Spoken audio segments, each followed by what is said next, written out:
Carlos Yulo muling nakatanggap ng parangal. At hindi lang yan, binigyan pa siya ng ginto.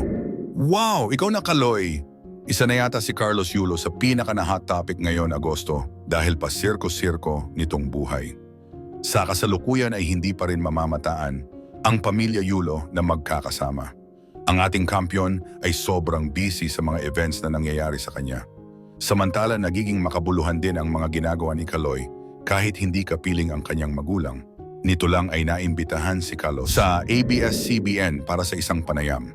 Dito ay sinalubong siya ng mga taga-suporta, hawak ang watawat ng Pilipinas.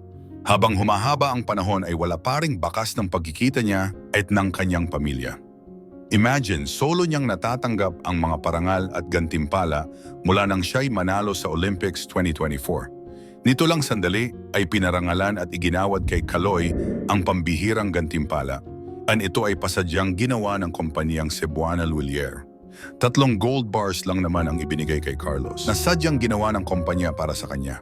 Grabe, Kaloy, hindi na mabilang ang mga kayamanan mo. Hehehe. Samantala kasabay niyan ay iginawad din ng Cebuana ang tumataginting na 100,000 pesos sa presidente ng Philippine Gymnastics na si Cynthia Carrion. Samantala, usap-usapan naman ang ama ni Kaloy sa post nito sa kanyang FB account. Shinare kasi nito si Nesty Petecio matapos itong makatanggap ng mga gantimpala sa kanyang pagkapanalo ng bronze medal. Pinuri ng netizens si Petecio matapos nitong ibigay ang mga napanalunan sa kanyang pamilya. Matatandaan na sumuporta ang ama ni Kaloy sa kanya sa parada noong Heroes Welcome nito. Pero hindi nakita ng publiko na magkasama ang mag-ama kahit natapos na ang parada. Senyales ito na hindi talaga okay ang Yulo family. Naantig ang puso ng mga netizens nang magbalikbayan si Petecio. Aniya, sobrang mahal ko ang aking pamilya. Ibinigay ko sa kapatid ko ang bahay na aking napanalunan, saad ni Nesty. Ibang-iba sa inaasahan natin kay Kaloy at pamilya nito. Saad naman ng netizens, ang kanyang nanay na si Angelica Yulo naman ay kabi-kabilang proyekto ang natatamo matapos ang ilang linggong issue patungkol sa kanilang pamilya. Sa katunayan ay pinarangalan si Angelica ng Milo at San Miguel Corporation nitong nagdaang araw. Tuloy-tuloy din ang pagpirma ng mag-asawa na Yulo sa kontrata ng iba't ibang company. Samantala, ilang mga malalapit na kaibigan at kamag-anak ng Yulo family ay namimiss ang dating samahan ng pamilya. Sa post na ito sa FB ng isang malapit sa Yulo family, nag-share ito ng video ni Carlos Yulo na kung saan nagpasalamat ito sa kanyang pamilya noong nagtalumpati ito. Ang video ay kuha noong December 2023. Panoorin natin. Sa aking pamilya, maraming salamat kay mama, kay papa, sa aking mga kapatid, at iba pa pong mga kapamilya. Mahirap ang mapalayo sa inyo dahil sa mga training at competitions, pero inaalay ko po sa inyo ang aking bawat laban. Walang araw na hindi po kayo iniisip mula sa malayo dahil kayo ang inspirasyon ko at kayo ang isa sa mga pinakarason na ako'y bumabangon araw-araw. Nagpupursige sa training at hindi nagpapahira sa pagod. Mahal na mahal ko po kayo. Kung ikaw ang tatanungin, ano ang maipapayo mo kay Carlos Yulo bilang isang netizen?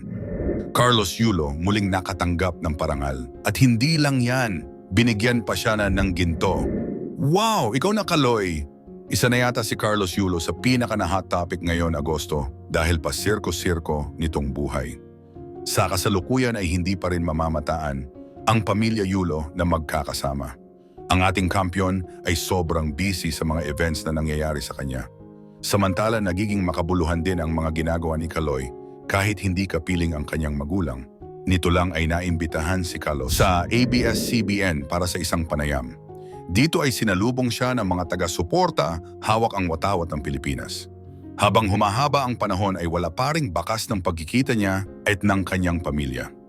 Imagine, solo niyang natatanggap ang mga parangal at gantimpala mula nang siya'y manalo sa Olympics 2024. Nito lang sandali ay pinarangalan at iginawad kay Kaloy ang pambihirang gantimpala. Ito ay pasadyang ginawa ng kumpanyang Cebuana Lhuillier. 3 gold bars lang naman ang ibinigay kay Carlos na sadyang ginawa ng kumpanya para sa kanya. Grabe, Kaloy, hindi na mabilang ang mga kayamanan mo. Hehehe. Samantala kasabay niyan ay iginawad din ng Cebuana ang tumataginting na 100,000 pesos sa presidente ng Philippine Gymnastics na si Cynthia Carrion. Samantala, usap-usapan naman ang ama ni Kaloy sa post nito sa kanyang FB account. Shinare kasi nito si Nesty Petecio matapos itong makatanggap ng mga gantimpala sa kanyang pagkapanalo ng bronze medal. Pinuri ng netizens si Petecio matapos nitong ibigay ang mga napanalunan sa kanyang pamilya. Matatandaan na sumuporta ang ama ni Kaloy sa kanya sa parada noong Heroes Welcome nito. Pero hindi nakita ng publiko na magkasama ang mag-ama kahit natapos na ang parada. Senyales ito na hindi talaga okay ang Yulo family. Naantig ang puso ng mga netizens nang magbalikbayan si Petecio. Aniya, sobrang mahal ko ang aking pamilya. Ibinigay ko sa kapatid ko ang bahay na aking napanalunan, saad ni Nesty. Ibang-iba sa inaasahan natin kay Kaloy at pamilya nito. Saad naman ng netizens, ang kanyang nanay na si Angelica Yulo naman ay kabi-kabilang proyekto ang natatamo matapos ang ilang linggong issue patungkol sa kanilang pamilya. Sa katunayan ay pinarangalan si Angelica ng Milo at San Miguel Corporation nitong nagdaang araw. Tuloy-tuloy din ang pagpirma ng mag-asawa na Yulo sa kontrata ng iba't ibang company. Samantala, ilang mga malalapit na kaibigan at kamag-anak ng Yulo family ay namimiss ang dating samahan ng pamilya. Sa post na ito sa FB ng isang malapit sa Yulo family, nag-share ito ng video ni Carlos Yulo na kung saan nagpasalamat ito sa kanyang pamilya noong nagtalumpati ito. Ang video ay kuha noong December 2023. Panoorin natin. Sa aking pamilya, maraming salamat kay mama, kay papa, sa aking mga kapatid, at iba pa pong mga kapamilya. Mahirap ang mapalayo sa inyo dahil sa mga training at competitions, pero inaalay ko po sa inyo ang aking bawat laban. Walang araw na hindi po kayo iniisip mula sa malayo dahil kayo ang inspirasyon ko at kayo ang isa sa mga pinakarason na ako'y bumabangon araw-araw. Nagpupursige sa training at hindi nagpapahira sa pagod. Mahal na mahal ko po kayo. Kung ikaw ang tatanungin, ano ang maipapayo mo kay Carlos Yulo bilang isang netizen? Carlos Yulo muling nakatanggap ng parangal. At hindi lang yan, binigyan pa siya ng ginto. Wow! Ikaw na, Kaloy! Isa na yata si Carlos Yulo sa pinaka-hot topic ngayon Agosto dahil pa sirko-sirko nitong buhay. Sa kasalukuyan ay hindi pa rin mamamataan ang pamilya Yulo na magkakasama. Ang ating kampiyon ay sobrang busy sa mga events na nangyayari sa kanya. Samantala nagiging makabuluhan din ang mga ginagawa ni Kaloy kahit hindi kapiling ang kanyang magulang. Nito lang ay naimbitahan si Carlos sa ABS-CBN para sa isang panayam. Dito ay sinalubong siya ng mga taga-suporta hawak ang watawat ng Pilipinas. Habang humahaba ang panahon ay wala pa ring bakas ng pagkikita niya at ng kanyang pamilya. Imagine, solo niyang natatanggap ang mga parangal at gantimpala mula nang siya'y manalo sa Olympics 2024. Nito lang sandali ay pinarangalan at iginawad kay Kaloy ang pambihirang gantimpala. Ito ay pasadyang ginawa ng kompanyang Cebuana Luilier. 3 gold bars lang naman ang ibinigay kay Carlos na sadyang ginawa ng kumpanya para sa kanya. Grabe, Kaloy, hindi na mabilang ang mga kayamanan mo. Hehehe. Samantala kasabay niyan ay iginawad din ng Cebuana ang tumataginting na 100,000 pesos sa presidente ng Philippine Gymnastics na si Cynthia Carrion. Samantala, usap-usapan naman ang ama ni Kaloy sa post nito sa kanyang FB account. Shinare kasi nito si Nesty Petecio matapos itong makatanggap ng mga gantimpala sa kanyang pagkapanalo ng bronze medal. Pinuri ng netizens si Petecio matapos nitong ibigay ang mga napanalunan sa kanyang pamilya. Matatandaan na sumuporta ang ama ni Kaloy sa kanya sa parada noong Heroes Welcome nito. Pero hindi nakita ng publiko na magkasama ang mag-ama kahit natapos na ang parada. Senyales ito na hindi talaga okay ang Yulo family. Naantig ang puso ng mga netizens nang magbalikbayan si Petecio. Aniya, sobrang mahal ko ang aking pamilya. Ibinigay ko sa kapatid ko ang bahay na aking napanalunan, saad ni Nesty. Ibang-iba sa inaasahan natin kay Kaloy at pamilya nito. Saad naman ng netizens, ang kanyang nanay na si Angelica Yulo naman ay kabi-kabilang proyekto ang natatamo matapos ang ilang linggong issue patungkol sa kanilang pamilya.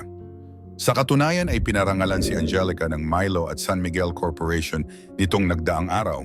Tuloy-tuloy din ang pagpirma ng mag-asawa na Yulo sa kontrata ng iba't ibang company. Samantala, ilang mga malalapit na kaibigan at kamag-anak ng Yulo family ay namimiss ang dating samahan ng pamilya. Sa post na ito sa FB ng isang malapit sa Yulo family, nag-share ito ng video ni Carlos Yulo na kung saan nagpasalamat ito sa kanyang pamilya noong nagtalumpati ito. Ang video ay kuha noong December 2023. Panoorin natin. Sa aking pamilya, maraming salamat kay mama, kay papa, sa aking mga kapatid, at iba pa pong mga kapamilya. Mahirap ang mapalayo sa inyo dahil sa mga training at competitions, pero inaalay ko po sa inyo ang aking bawat laban. Walang araw na hindi po kayo iniisip mula sa malayo dahil kayo ang inspirasyon ko at kayo ang isa sa mga pinakarason na ako'y bumabangon araw-araw. Nagpupursige sa training at hindi nagpapahira sa pagod. Mahal na mahal ko po kayo. Kung ikaw ang tatanungin, ano ang maipapayo mo kay Carlos Yulo bilang isang netizen? Mag-comment ka naman sa video at mag-subscribe ka rin.